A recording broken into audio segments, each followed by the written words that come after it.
Thomas was standing in the hallway of the hospital, watching his ill-dying wife carried into the ambulance. He stared after her, not believing that such a burden would be upon his shoulders. He stared and stared until the doctor's voice interrupted him from his troubled thoughts. Thomas looked at the elderly, vivacious man in the white coat and did not understand the words. The doctor seemed to move his lips silently, and Thomas tried unsuccessfully to understand what he was saying. The man looked sternly at the patient's husband, as if he realized that he could not hear what he was saying. "Can you hear me? All right. Look, we've done all we can. Your wife is dying. Let her spend her last days with a man who loves her. Just be there for her, that's all she asks for. And who knows, maybe God will have mercy. Her name is Anastasia, and for good reason," said the doctor. He was quiet for a while, and then he kept talking. "I would advise you not to hire a nurse. She has a couple of weeks left at most."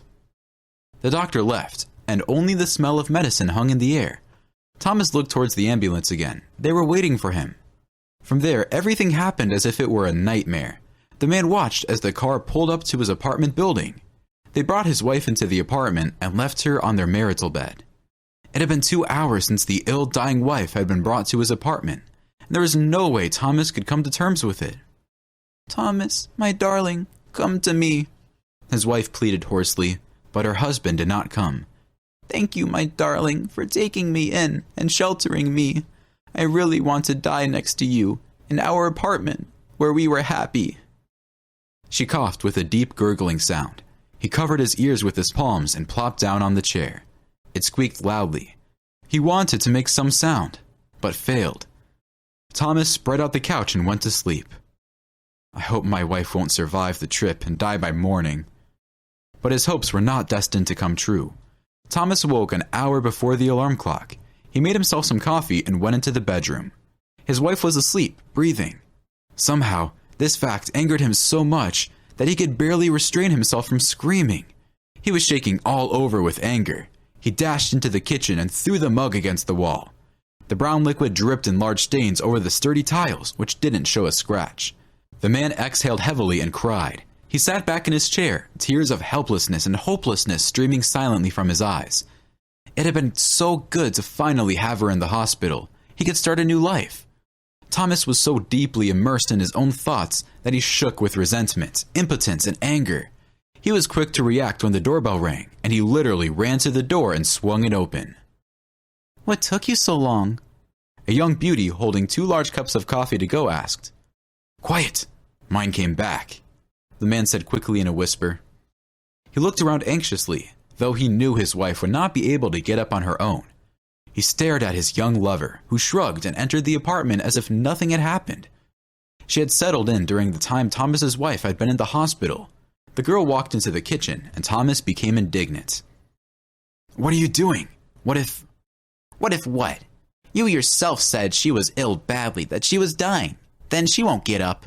Come here, I missed you," said Chloe quickly in a loud whisper as she huddled close to the man. She kissed him so fervently that he could not resist.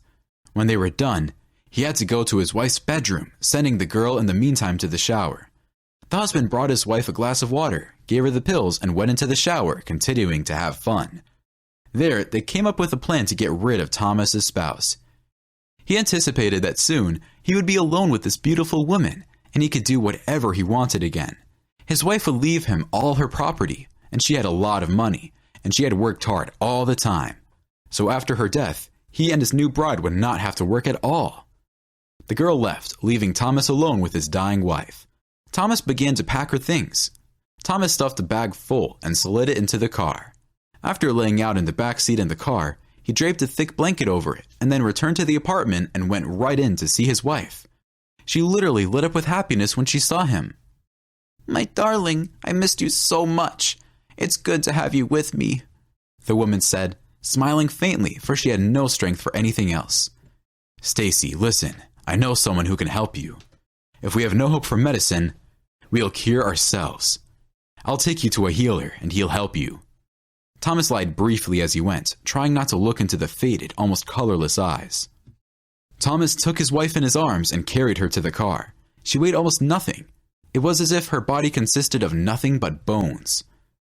Thomas was disgusted to even hold her in his arms, nauseated by the smell of the pills that soaked into her skin. He moved her to the back seat, covered her with the plaid. The man started the car, and the car drove off. Out of town. They drove for more than 4 hours until they were in the deep woods. He first wanted to leave her between the dense trees, but then an abandoned old house caught his eye. Apparently, it belonged to a Jaeger or some local ascetic. Thomas took his wife in his arms and carried her into the house.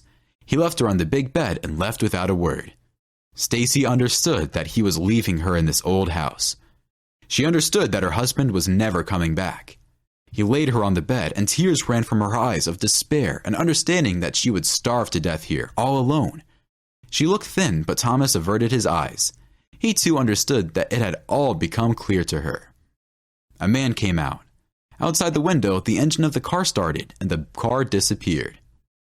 Anastasia lay on a huge bed, crying, unable to turn around or get up.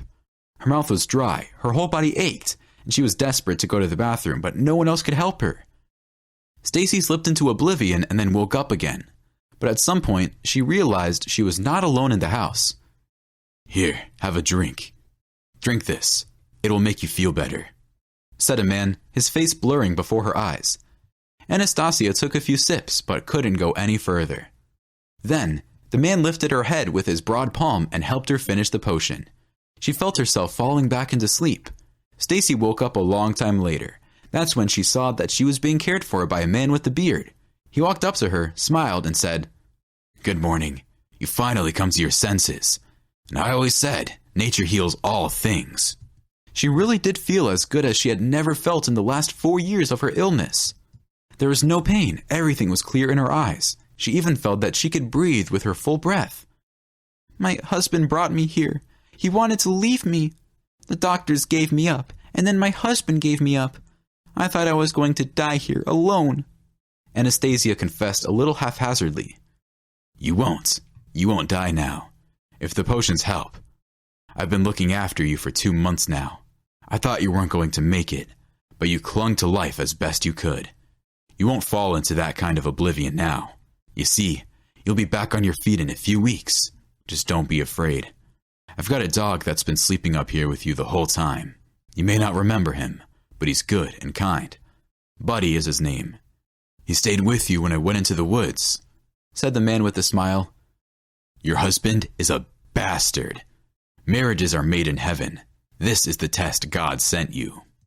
"Excuse me, why do you live in the woods?" Stacy said suddenly, determined to change the subject. "Me? I'm a pauper.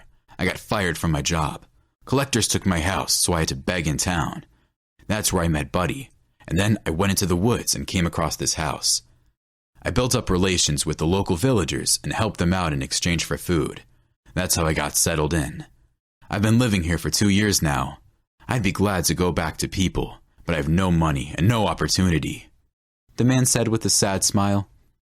They talked until the wee hours of the morning, so week after week went by, and along with gratitude, love blossomed in Anastasia's soul. They understood each other at a glance.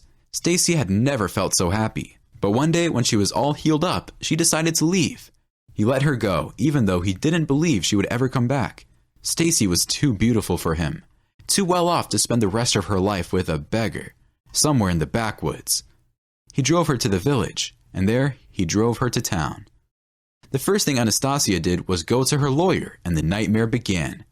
It turned out that her husband had almost registered her as dead. There were only a few days left for the court verdict to be pronounced, but Stacy made the effort and fought for days. The judgment was overturned. Then Stacy withdrew all the money from her account and bought a nice house in a local community with good infrastructure. She got her car back, which her husband had mortgaged, but she never showed it to him. Stacy immediately got behind the wheel and drove into the middle of nowhere, to that house. When Joseph came out, he was happy to see his beloved missing for 2.5 weeks. "Get your things together. I bought us a house. And take Buddy, there's a big yard. And don't be embarrassed. You saved my life, and I will give us a new house," she said, jubilantly hugging the man she loves. By evening, they were already in the new modern cottage, enjoying every minute they spent together.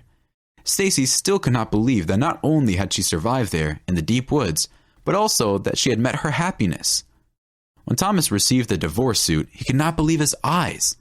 It had been 6 months since he had taken his wife to the woods to die. He didn't even immediately realize what was going on.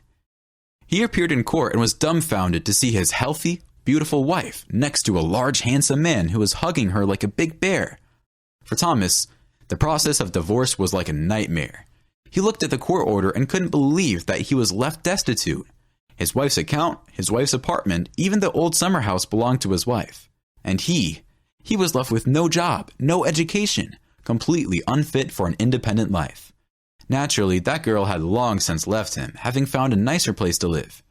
He rushed from his seat to his spouse to beg forgiveness, but the big man was blocking the frail Anastasia. Thomas dared not act. He backed away, seeing the handsome couple off. It was over. Thomas was so happy when he finally left his wife to die in the woods. He was so happy having fun with his young chosen one. The man thanked fate every day for such a wonderful plan. And now what? Now he would have to go back to his mother and live with her until he could get his life together. Thomas assessed the situation rationally and realized that he would not be able to get a job and would be dependent on his mother. It was a warm late summer evening. Anastasia sat on a wide bench in the garden, her head resting on the man's shoulder. He wrapped his arms around her, holding her close to him, and Stacy felt that she had never been happier. Stacy looked at her soon-to-be husband and thanked him for saving her life. If not for him, she would have died out there in the woods. He looked at her and thanked her for her love, for her home, for her new job, and for her happiness. If it hadn't been for her, he would have spent his years alone in the woods. It was as if they had been destined for each other.